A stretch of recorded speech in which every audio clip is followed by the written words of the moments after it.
Buongiorno e ben ritrovati con una nuova edizione del TG Flash di New Sicilia. In apertura non ce l'ha fatta dopo 2 mesi di agonia la turista tedesca investita lo scorso luglio a Sciacca. La donna a 63 anni era stata travolta da un'auto in corsa mentre passeggiava in via Roma insieme al marito.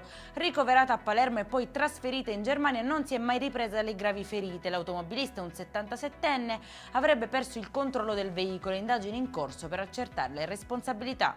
Arrestato a Gela il presunto assassino di Veronica Baza, 64 anni, uccisa lo scorso 17 settembre. In manetto un quarantenne romeno, bracciante agricolo e convivente della vittima.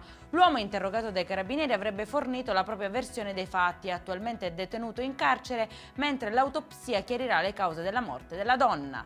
È finito invece ai domiciliari un 31enne palermitano che ha colpito con un pugno un militare nel tentativo di scappare a un controllo.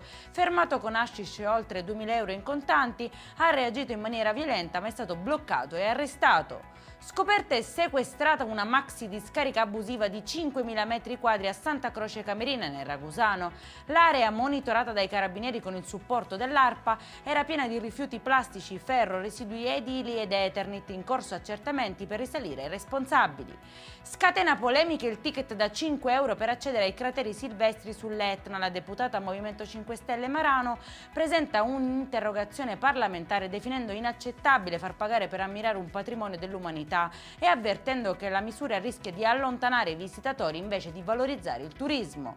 Per questa edizione è tutto, prossimo appuntamento alle 19:30. Buona giornata!